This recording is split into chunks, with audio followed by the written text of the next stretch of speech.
ఫోటోని కుట్టేద్దాం. నగరంలో సరికొత్తగా ట్రెండ్ అవుతున్న ఎంబ్రాయిడరీ స్టైల్. పూర్తి వివరాలకు చదవండి రేపటి సాక్షి హైదరాబాద్ ఎడిషన్. వైఎస్ జగన్ అధ్యక్షతన వైఎస్ఆర్సీపీ పార్లమెంటరీ పార్టీ సమావేశం జరిగింది.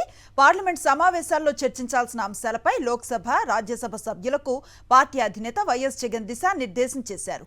పోలవరం ఎత్తు తగ్గింపుపై సభలో నిలదీయాలని తమకు సూచించారని ఎంపీ పిల్లి సుభాష్ చంద్రబోస్ తెలిపారు.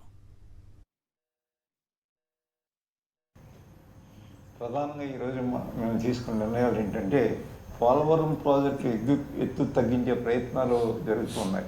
మనం చూస్తూ ఉన్నాం. దాన్ని 45.72 మీటర్ల నుంచి 41.5 మీటర్ల ఎత్తు తగ్గించాలని నిర్ణయం కేంద్ర ప్రభుత్వం తీసుకుందనేది మనకు వినపడుతుంది. దాని మీద ఆందోళన చేయాలని, అట్లాగే పెండింగ్ బిల్స్ ఏవైతే ఉన్నాయో ఇమ్మీడియట్గా రిలీజ్ చేయాలని, R&R ప్రాజెక్ట్ నిధులను కూడా తక్షణమే రిలీజ్ చేయాలని, అక్కడ రైతులు ఎవరైతే భూములు కోల్పోయారో రైతులందరూ కూడా ఆందోళనగా ఉన్నారు. వారికి ఖచ్చితమైన తేదీ ఇప్పటి వరకు కూడా కేంద్ర ప్రభుత్వం కానీ రాష్ట్ర ప్రభుత్వం కానీ ఇప్పటి వరకు కూడా వాళ్ళకి తెలియజేసి ఉండలేదు. వెంటనే వాళ్ళకి రిలీజ్ చేయమని మా పార్టీ తరపు నుంచి కూడా గౌరవ ప్రధానమంత్రి గారిని మరి ప్రత్యేకంగా పార్లమెంటు శీతాకాల సమావేశంలో మా యొక్క వాణిని వినిపించమని మా అధ్యక్షుడు మమ్మల్ని ఆదేశించున్నారు. విశాఖ స్టీల్ ప్లాంట్ ప్రైవేటీకరణ ఆపుతున్నామని ప్రభుత్వం చెబుతోంది. అయినా ప్రభుత్వంపై నమ్మకం లేదన్నారు రాజ్యసభ సభ్యుడు పిల్లి సుభాష్ చంద్రబోస్. పార్లమెంట్లో స్టీల్ ప్రైవేటీకరణను అడ్డుకునే విధంగా చర్చించాలని వ్యూహం పన్నుతున్నట్లుగా చెప్పారు.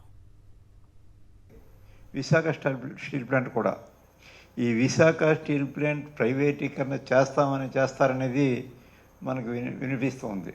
వినిపించినటువంటి ఓపెన్గానే చెబుతూ ఉన్నారు. కానీ కొన్ని రాజకీయ పార్టీలు అయితే ఆపుతున్నామని, ఇప్పుడు వేళ ప్రభుత్వమే చెప్తుంది, రాష్ట్ర ప్రభుత్వమే ఆపుతున్నామని. ఎవరిని నమ్మాలి మేము?